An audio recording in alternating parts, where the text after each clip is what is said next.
See everybody. Kind of back to a little bit of normalcy, but I think just starting out here, we're excited about this week. 7 days out from today, we'll do our mock game this evening, and then basically tomorrow is like a Sunday practice for us, and kind of getting our normal routine of a game week starting tomorrow. We're very excited to be headed down and playing in Atlanta in this Chick-fil-A game, and I think we did this once before, I think 2015. So obviously a great opportunity to showcase our program and our school on national TV on Monday night. And our guys are excited about it. They're fired up. They've had a really, really good camp. This camp was hot. In the last 2 weeks, really hot, and we've had to battle some lightning and a lot of distractions as far as weather goes, but they've didn't slow down on anything they did. They continue to fight and practice hard. And and I think the one thing you always worry about is injuries, particularly coming out of camp, but we're in great shape as far as that goes. We'll have everybody available for the game, and which is always very positive when you're coming out of camp. And, particularly when we had two big scrimmages in those 2 days and really just came out in good shape with that. So with that, I think we're obviously playing a team that has gotten a lot of notoriety over the off season. Having a big win in the bowl game, beating a really good Indiana team. I think they're known for their offense and what Lane Kiffin's really over his whole career moving the football and always has moved the ball. And I think over the last few years, particularly his time at FAU, being able to move the ball the way he did there, and a little bit of that fast pace, spread them out, and get the ball all over the field, because that's what they do. They make you defend the whole field, east, west, north, and south. They do a good job with that. And then they utilize their tempo to be able to, make the defense unaware of what's going on because it's happening so fast. And then I think when you do that, you have to have an excellent quarterback, and they do. And, he is an outstanding quarterback because they have to make decisions very quickly in this offense, where the ball's going, because they have several plays called within one, and he can do that. He can make all the throws. He can throw tight windows. He can throw a great deep ball. He's very accurate, and on top of that, he can run. When I first started studying him in the off season, I was hoping he couldn't run, but he can. And so I think he's one of the better quarterbacks in the country. I think that's why he's been mentioned up for Heisman possibilities, and he makes it all go. And then the other thing, they've talked about their defense and how they're getting up a lot of points. And, that's what they've been hearing all season as well. So, they're going to make improvements there. And, they got added some more talent to that defense. And they got a lot of guys back, So I think obviously they'll be a better unit for that. So it's a great challenge, great opportunity for us to go play an SEC team, and we're looking forward to that. Any questions?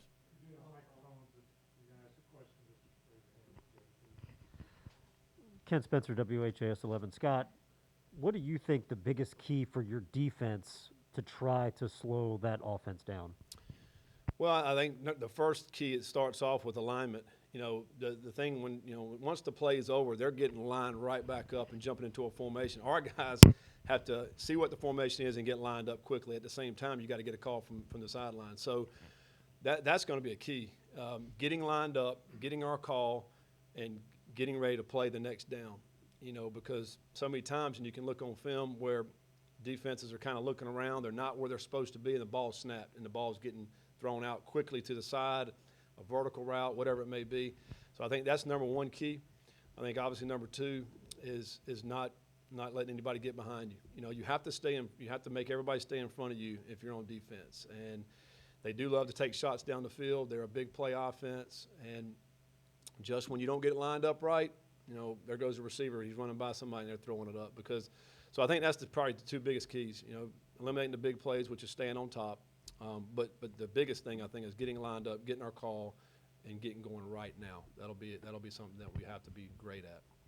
Scott, Jody Demling with Cardinal Authority. You mentioned at the beginning of camp the one question mark on defense was safety. It seemed like as camp went along, there was more positive vibes about that position. Now, looking at it the week of the game week, what do you feel? Yeah, we feel good about it. I think, we've talked about the two transfer safeties that have come in here, Q Cole and Ken Duncan, and both of those guys have had a really good camp.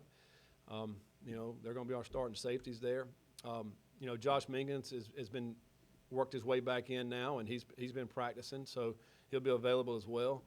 And and then we've talked about Chandler Jones was another guy we think that can also slide in there and help at the safety position if we need him to. He's a guy that's worked really about 3 different positions in the back end. He's matured as a football player and really understands what we're trying to do defensively. So we have some guys we can certainly get back there at the safety position, but we feel good about the two guys that are in the starting lineup there. Hey, Scott, kind of real quick, a follow-up to that. You said Josh Minkins will be available. How has he progressed? Yeah. And then, two, you mentioned you need everybody to get lined up defensively. How much does the experience you guys have help in that sense? Yeah, Minkins is a guy who in the offseason, had some issues there with his shoulder, but he's actually progressed a lot further along than we thought he would. We anticipated him being ready at the start of the season. We didn't know for sure. Was it going to be the first game, second game, or third game, because in 12 days you're playing 3 of them. So we're glad he's available now. He's put the weight back on. He's gotten his strength back, and he's looked good out in practice. So again, he'll be available to be able to play at that position, and probably special teams as well. I do think the experience having our guys played in the defense for a couple years now, that will help. They'll help them understand what we're trying to do. But it's hard to simulate in practice what we're going to see on Monday night because they go so fast and they got a lot of talented, skilled players out there with that quarterback. So. We've tried to do some different things to simulate that, but it's very hard, until you get out there and play on that. But experience will help. I think, just getting the calls in defensively, we'll have to be fast as coaches to do that. So that's going to be one of the challenges we have. Scott, when you're up against a team that you expect to be explosive, how does that factor in your substitution pattern, the kind of plays that you call to try to control pace? Yeah, that's a challenge there. You watch them last year against Alabama, and we know how talented Alabama is, and their defensive line is walking around because they're tired because they couldn't substitute any guys. They're going so fast, you can't get anybody in because you'll get a penalty because they're going to snap the ball. So, we have to do a good job of when we can substitute. And when we can't, so obviously if they sub a guy, then we got to be able to run a guy on just to, get some guys some breaks right there. And obviously that's one of the advantages of going fast as an offense that they're able to do that. So, but that is a concern as well, being able to get guys in and out of the game. But it's not just Alabama. There's several teams where, guys, let's say a drive is going, their tempo in this drive and they're into 5, play 6, play 7, and they're still hadn't subbed. I mean, that makes it difficult. So, we got to be very good at getting guys in the game when they sub and have an opportunity. Does that affect what you call on offense to try to get the defense? Yeah, I think early in my career I thought, our job is to move the ball and score, and not worry about that side. Let's let the defense. Their job is to stop them, But I think overall, as a team over the years, I think you also have to play team football. And there's times where the defense maybe has been out there for a while. They need to catch a blow and catch a break, so we need to slow it down a little bit offensively to give those guys an opportunity to catch their breath. Absolutely that comes into play. And that's more of a feel thing, I think, as you're going through the game. I think because we got times where we're going to go fast on offense as well, and so but you just don't want to get into that if your defense needs a blow. And ultimately, we have to score points. We know that. And we have to sustain drives. And if you're doing that, then you are going to help your defense out. But it certainly comes into my mind. Hey, Scott. Matt McGavin from Sports Illustrated. Obviously, we know what Ole Miss brings to the table offensively. But with so many people thrust into new roles on offense, both in the coaching staff and amongst the roster, how do you feel about your team's potential to play in the shootout week 1? Well, you just never know how a game's going to go once you start playing. But we feel good about what we have on offense. Our offensive line's had a really good camp. We have some good skilled players outside. We have several backs I think can play. All our tight ends are, basically back this year. So, and now Cunningham and Conley both have had really good camps. So, You know, we've played in a lot of different kind of games over the last 2 years. You know, we'll see how this game goes. You know, but we're ready for anything. I mean, obviously we just want to have one more point than they do by the end of the game, whatever that takes to get that done. There's so many things that happen in a football game. As you know, I'm watching this game this weekend, Illinois and Nebraska, and you know, the first point was a safety. You know, off of a bad decision to field a punt. And so there's so many things that can happen in a game that can affect the outcome of a game. And you know, the little things really is what mattered in that game. So it obviously will matter in this one as well. Scott, coming into fall camp, one of the big question marks for your offense was who's going to step up out wide. What have you seen from that group, and do you have maybe a number of guys that you feel comfortable putting in the game? Yeah, I mean, I think they've had a really good camp out wide. I mean, I think, you know, Braden Smith and Watkins are two of the guys that have played a lot of ball for us last year, and they've worked extremely hard and done some great things. Justin Marshall's a guy who's had a really good fall camp. You know, I think he'll be able to make plays out there. We've talked about Tyler Harrell. He's a guy that can make plays. I think Huggins is a freshman that's going to be able to make plays out there. We've talked about Ford. You know, Ford's another guy that we want to get more involved, not just at the tight end position, maybe out wide as well. You know, so yeah, there's several guys we think are going to be able to make plays out there. You know, Shy Wert's another guy that just got here that is still learning the position, but is explosive and can make plays. So, you know, I think we got enough guys out there that can make plays. You know, ultimately they're going to have to win some one-on-one battles out there, and we're going to have to give them a chance to make those plays. But we have confidence in them. We know they'll be able to make them. Scott, this is Tim Taylor from Wave TV. What are the opportunities that this particular game presents for your team? Coming off a year where, you know, obviously it didn't go as well as you would have liked. Now you get a national TV game in the first game where you are a little bit Yeah. Well, I mean, it's just a great opportunity. You know, we're playing a team that's been talked about a lot in the off season, a top 25 team and SEC team, and you know, you're the game that's on TV, all the nation can watch. And so, you know, it's a great opportunity for us to showcase where we are and showcase what kind of players we have and how much fight we're going to have and all those things. And I think it's going to be a great chance to show all that. And I'm happy for our guys. I'm excited for them. I mean, it's a big time game, you know, as opposed to, you know, playing a smaller team, an SCS team or something to start the season off. I mean, we're prime time spotlight. Let's go. Let's showcase what we have. Scott, kind of want to touch on Kytrell Clark. When you guys first got him, I know a lot of people talk about his competitiveness, and that was something that stands out right away. What was your first impression of just how competitive he is, whether on or off the field?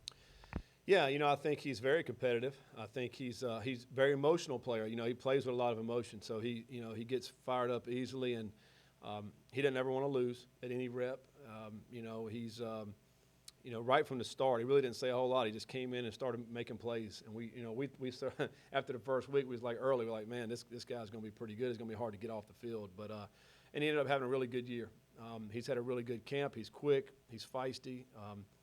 He's strong. He's got good instincts. He's able to read, you know, have a good awareness of what routes the receiver's running. You know, I think that's what makes him a good player. You know, he's got a lot of experience now. I mean, you know, he started a year at Liberty, started a year here, and he's got a lot of experience now. He's seen a lot of different things, and we got a lot of confidence in what he can do at the corner position. Coach, something you guys have talked about a lot leading up to week one is obviously getting pressure on the quarterback. You obviously went through that from last year. Throughout camp, where are you at in the process, and how happy are you with your defensive line in regards to getting pressure on the quarterback, just from what you've seen in camp and early practice? Well, yeah, I mean, that's obviously a thing that we want to be able to do is put pressure on quarterbacks. You know, I think Yaya's been a guy who's done some great things.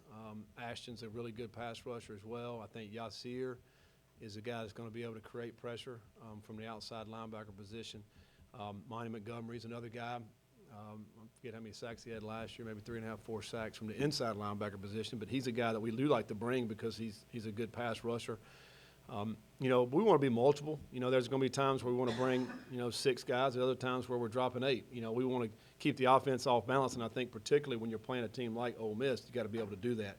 You just can't line up and play the same defense every time. He'll pick you apart. So we got to be very multiple in things that we do. We also have to be able to have different packages in on defense. I think that'll help our pass rushing ability as well. But I think, you know, some of the guys we just mentioned there, I think they're going to be much better this year in rushing the passer.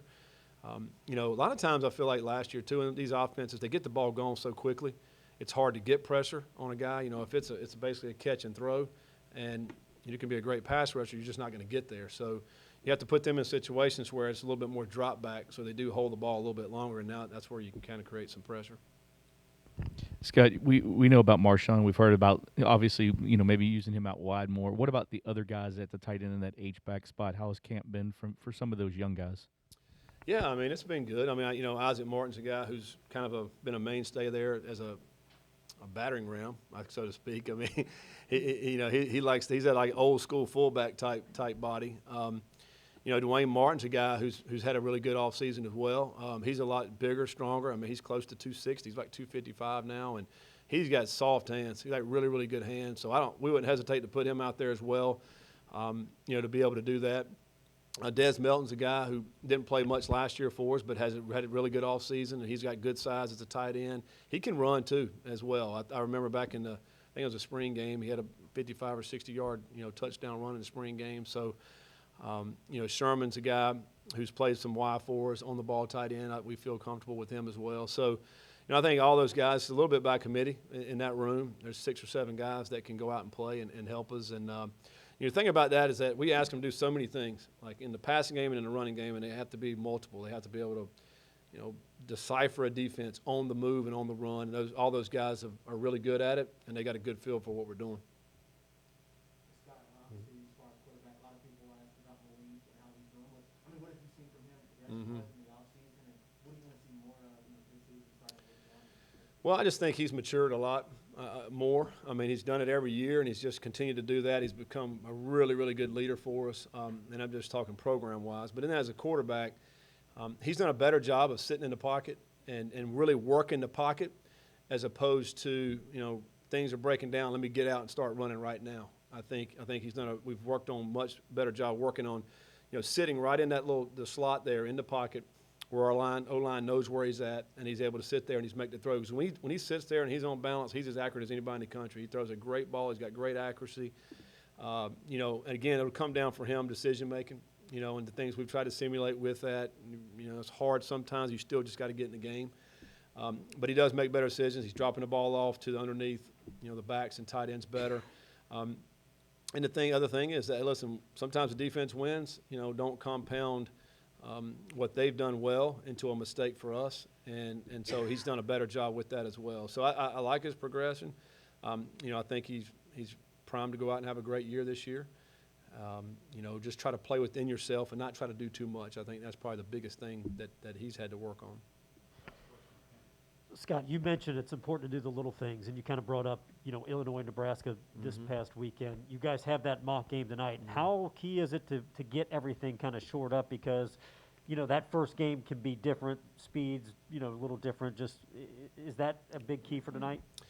Yeah, you know, it is, and it's really, and tonight is also just operation, you know, a sideline operation. I mean, we're going to go through the pregame routine, what we do for, you know, because we got guys that have never traveled, never played a game for us. So we got to go through all the locker room to the field, where you're at on the sideline, where do you go at halftime, and then we're going to be exchanging for all the teams, like, you know, kickoff teams, you know, kickoff return, punt return, all the different teams. We'll go through all those scenarios. One of the things we did this camp also was every night we were showing clips of things that have happened either to us or other teams throughout the last few years, just crazy plays, things that, you know, we're just trying to learn, always trying to learn. A lot of it is in special teams, just like what happened with the return guy. You know, some of it was with turnovers, some of it is with penalties that, you know, I heard, you know, Coach Frost mention this after the game, is that, you know, just pre-snap penalties, you know, and the things that and then not, you know, fielding a ball on your goal line, a punt return, like those little things like that just add up. We talk to our team a lot about hidden yards. There's a lot of hidden yards in a football game, and particularly in the kicking game and the special teams.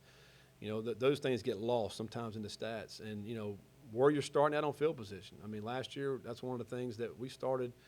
Our field position was awful last year, where we started drives. And when we started drives in near plus territory, plus 50-yard line, we were scoring points, you know. But it's hard if you're backed up inside the 10 every time when you start your drive. So those little things add up. And we got to be really good at those things. And those are things that we've been really harping on, talking about this whole off season. And hopefully, as you get into the game, that's going to show, and that we'll be very solid in our approach in all those little things. So, thank you guys.